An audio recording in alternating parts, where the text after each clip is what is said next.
Hello students, very good morning to all of you. I am Vikrant Bhardwaj, your physics tutor. और आज हम discuss करेंगे बेटा कोलिजन का next topic, that is elastic collision in 2 dimension. अब से पहले हमने डिस्कस किया elastic collision in 1 dimension and inelastic collision in 1 dimension.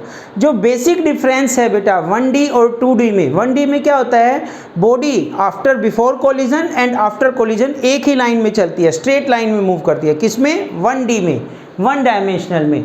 और यहाँ पे हम डिस्कस करेंगे 2 डायमेंशनल मोशन।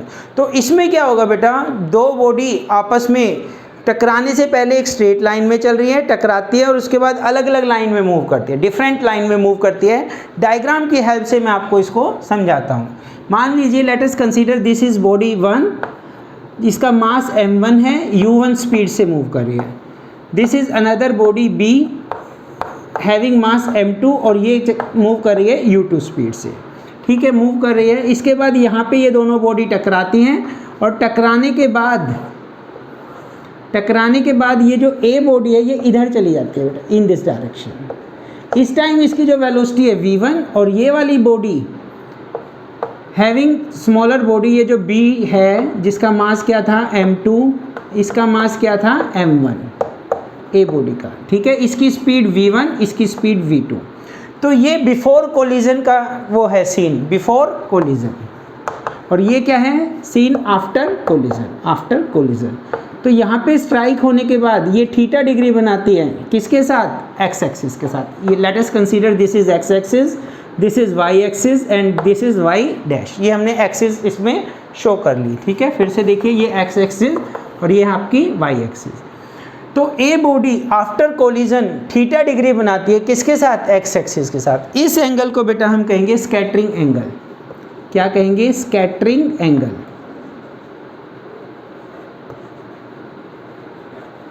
और यहाँ पे ये जो बी बॉडी है टकराने के बाद फाई एंगल बनाती है, किसके साथ? एक्स एक्सिस के साथ, known as recoil angle. That is known as recoil angle. थोड़ा सा इंपॉर्टेंट है बेटा, कंसंट्रेशन के साथ देखिए, अच्छे से समझ में आएगा आपको। ठीक है, scattering angle theta and phi is the recoil angle.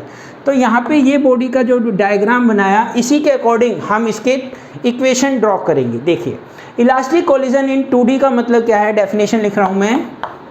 2 bodies move in a straight line, 2 bodies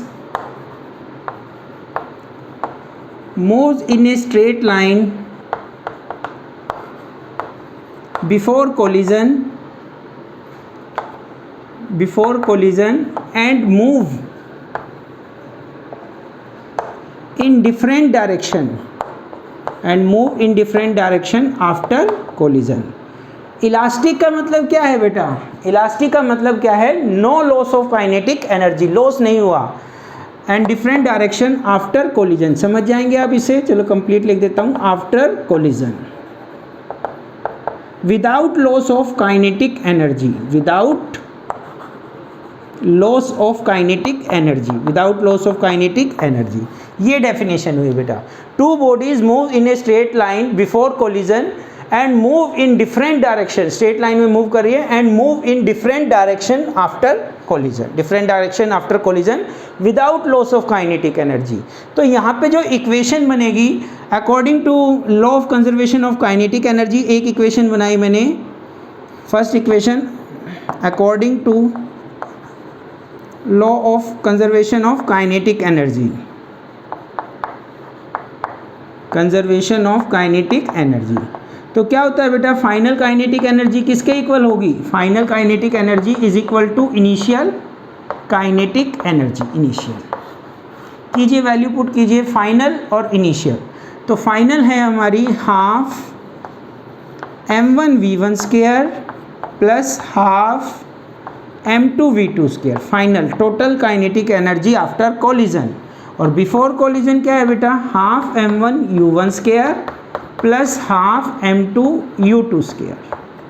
यहाँ तक क्लियर हुआ?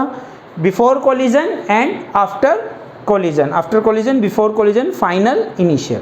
तो इसमें देखिए 1/2 से 1/2 कैंसिल। तो ये जो फर्स्ट इक्वेशन आई बेटा, क्या इक्वेशन आई, इसको मैं अलग से लिखता हूँ। m1 v1 square plus m2 v2 square is equal to m1 u1 square plus m2 u2 square. This is equation first according to law of kinetic energy. अगर मैं लॉ ऑफ काइनेटिक एनर्जी के बाद क्या use करूंगा, law of conservation of momentum, law of conservation of momentum. तो देखिए law of conservation of momentum, यहाँ पे बेटा क्या ध्यान देना है, ये इक्वेशन आपको सोचनी है साथ के साथ, क्या आप बना पा रहे हैं इसको पॉज करके वीडियो को। तो यहाँ पे देखना law of conservation of linear momentum along X axis and Y axis, दो इक्वेशन और हम यहाँ पे बनाएंगे। तो पहली इक्वेशन क्या है, लॉ ऑफ कंजर्वेशन ऑफ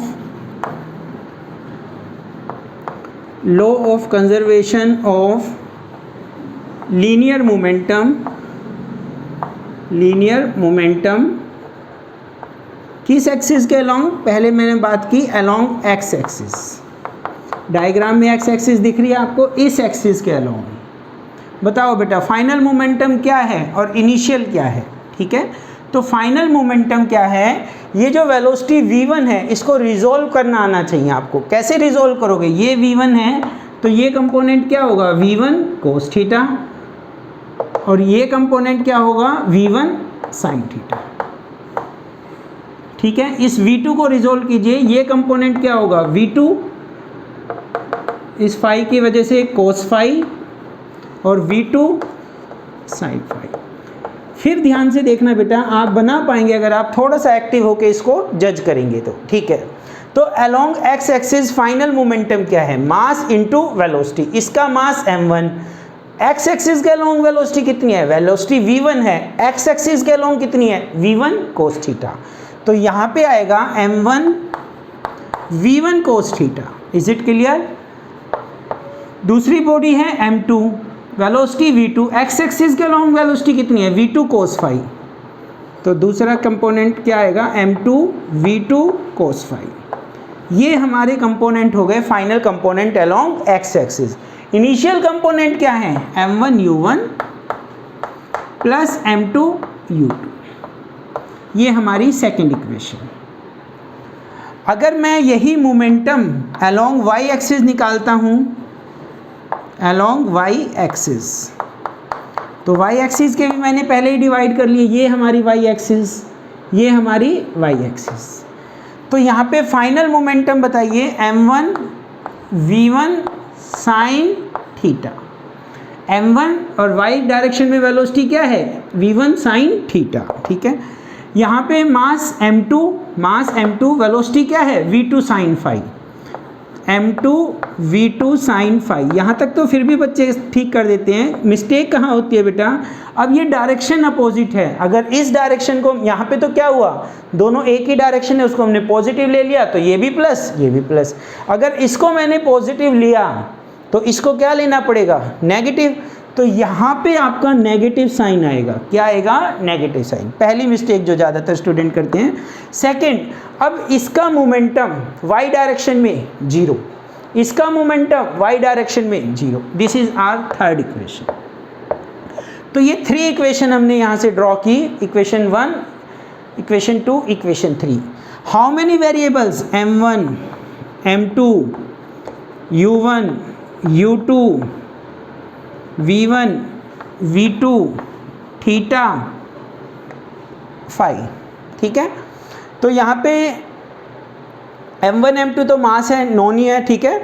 तो ये जो हमारे वेरिएबल्स हैं, इसमें ज़्यादातर हमसे क्या पूछा जाता है, इन 4 वेरिएबल्स की वैल्यू गिवन होती है। ये मास हमें पता होता है, ये हमें पता होता है, u1 u2 की स्पीड से चल रहे हैं, ये पता होता है। टकराने के बाद अननोन्स क्या होंगे, 4 अननोन्स आएंगे, v1 v2 थीटा फाई। और इक्वेशन क्या है अपने पास, इक्वेशन है अपने पास 3। मैथ क्या कहता है बेटा, अगर हमारे पास 3 इक्वेशन है, ठीक है, हमारे पास अननोन कितने हैं, 4, और इक्वेशन कितनी है, 3, तो हम 3 ही अननोन को फाइंड आउट कर सकते हैं। तो हम क्या करते हैं, इसमें से कोई एक पैरामीटर प्रैक्टिकली कैलकुलेट करेंगे, मेज़र करेंगे, चाहे वो वेलोसिटी हो, चाहे डायरेक्शन हो, ठीक है। तो एक पैरामीटर को प्रैक्टिकली कैलकुलेट करेंगे, बाकी रिमेनिंग 3 को इन इक्वेशन से फाइंड आउट कर लेंगे। तो ये तीनों इक्वेशन आपको अच्छे से याद करनी है। तो कंक्लूजन क्या निकला बेटा, इलास्टिक कोलिजन इन 2D का 4 अननोन्स हैं और 3 इक्वेशन है। तो एक अननोन को, चाहे वो वेलोसिटी हो चाहे वो डायरेक्शन हो, हम प्रैक्टिकली कैलकुलेट करेंगे और बाकी के remaining 3 is calculated with the help of these 3 equation. यहाँ तक क्लियर हुआ? चलिए ठीक है बेटा, नोट डाउन कीजिए। अब हम डिस्कस करेंगे बेटा इसका एक स्पेशल केस। क्या केस है, क्या कंडीशन है? If the 2 bodies of same mass and collision is perfectly elastic collision is perfectly elastic collision when 2 bodies of same mass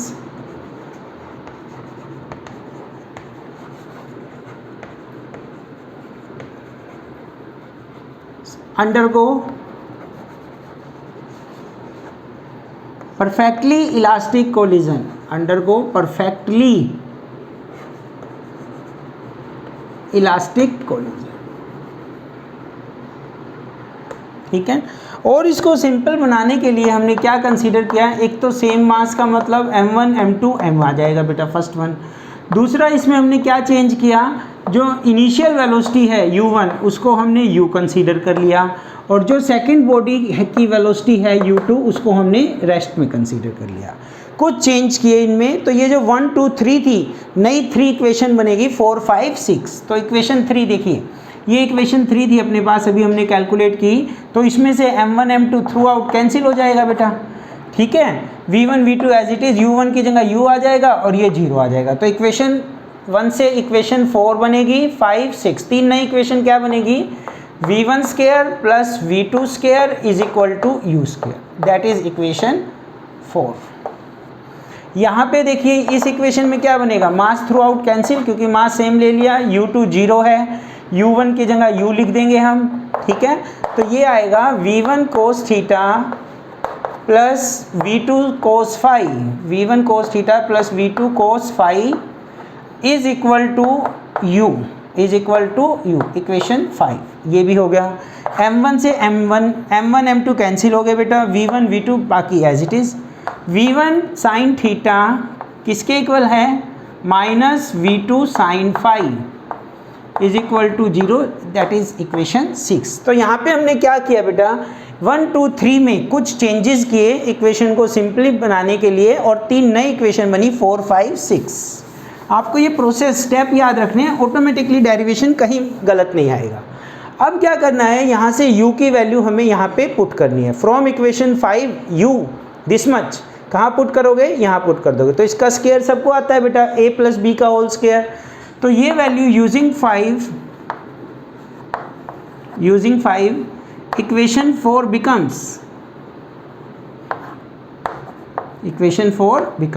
तो ये क्या हो जाएगी? v1 square plus v2 square is equal to u के place पे आपने रखा v1 cos theta v2 cos phi का whole square. Is it clear? इसको थोड़ा सा सिंप्लीफाई करेंगे, v1 square plus v2 square, v1 square cos square theta plus v2 square cos square phi plus 2v1 v2 cos phi cos theta cos phi. Simple formula लगाया है बेटा a plus B का whole square. अब ये वाली term cos theta वाली term इधर ले आते हैं, v1 वाली टर्म v2 वाली टर्म, तो इधर क्या हो जाएगा? v1 स्क्वायर माइनस दिस, तो v1 स्क्वायर कॉमन ले लिया, 1 माइनस कोस स्क्वायर थीटा। इसी तरह से यहाँ से v2 स्क्वायर कॉमन ले लिया, क्या बचेगा? 1 माइनस कोस स्क्वायर फाई। ये दोनों टर्म हम क्या कर रहे हैं? इधर ले आए। इधर क्या बच गया आपका? 2v1 v2 cos theta cos phi. अब यहाँ पे ये देखिए 1 माइनस कोस स्क्वायर थीटा क्या होता है बेटा? Sine square theta. तो इसकी जगह क्या आएगा? Sine square theta plus v2 sine square phi, v2 square sine square phi, और इधर एज इट इज़ अभी 2v1 v2 cos theta cos phi.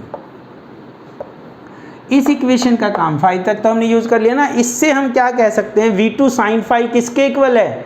v1 sine theta. v2 sine phi की जगह क्या लिख देंगे? v1 साइन थीटा, तो square है तो स्क्वायर। तो using equation 6 using equation 6 v1 sine square theta, और यहाँ पे अगेन क्या आ जाएगा बेटा? इसकी जगह पे again v1 sine square theta. v1 sine square theta किसके इक्वल है 2v1 v2 2v1 v2 cos theta cos phi cos theta cos phi किसके इक्वल है 2v1 v2 cos theta cos phi 1 1 2 तो 2v1 square sine square theta is equal to 2v1 v2 cos theta cos phi. बताइए क्या चीज़ cancel हो जाएगी, v1 से square cancel, 2 से 2 cut गया बेटा। तो यहाँ पे ये जो कोस थीटा है इसकी वैल्यू हम फाइंड आउट करेंगे। कोस थीटा की वैल्यू क्या आ जाएगी v1, यहाँ पे क्या है बेटा साइन स्क्वायर थीटा और डिवाइड में क्या आ जाएगा कोस फाई। ये कोस थीटा की वैल्यू कहाँ पुट करेंगे, हम एक फॉर्मूले में पुट करेंगे और वो फॉर्मूला है कोस थीटा प्लस फाई। पढ़ा है आपने? तो इसका फॉर्मूला बताता हूँ। जैसे कोस ए प्लस बी का जनरल फॉर्मूला होता है। ये जो मेडिकल के स्टूडेंट है बेटा, देखो नॉन मेडिकल के स्टूडेंट के तो डिटेल में आएगा ये सारी प्रोसेस, ठीक है ना, ये सारी प्रोसेस डिटेल में आएगी। पर ये वाले जो स्टूडेंट्स हैं ये क्या करेंगे, इसको याद कर लेंगे, अच्छे से याद करेंगे। पोज करिए, तो अच्छे से इनको हम लर्न कर लेंगे, ठीक है। तो यहाँ पे देखिए cos theta cos phi minus sine theta sine phi, ये फॉर्मूला आप अच्छे से साइड में लिख लिया करो नोटबुक में जब भी आप डेरिवेशन करें। इसकी वैल्यू पुट कीजिए, यहाँ पे कोस थीटा की वैल्यू पुट करो तो ये क्या आ जाएगा v1 sine square theta divide by cos theta, ये कोस फाई आएगा बेटा, यहाँ पे क्या आएगा cos phi divide by cos phi v1 sine square theta cos phi into cos phi, ठीक है जी। कोस फाई से cos phi cancel, minus sine theta sine phi minus sine theta sine phi, ठीक है जी यहाँ तक। अब हम क्या करेंगे, साइन फाई की वैल्यू, यहाँ से साइन फाई की वैल्यू बताओ क्या होगी, सोचिए। साइन फाई की वैल्यू क्या होगी, ये उधर जाएगा प्लस का और साइन फाई की वैल्यू आ जाएगी इक्वेशन 6 से, क्या वैल्यू आएगी साइन फाई की v1 upon v2 sine theta, v1 upon v2 sine theta किसकी वैल्यू, साइन फाई की वैल्यू यहाँ रख देंगे। तो ये हो गया बेटा v1 sine square theta minus sine theta तो ऑलरेडी है, एक साइन थीटा और आ गया sine square theta, v1 upon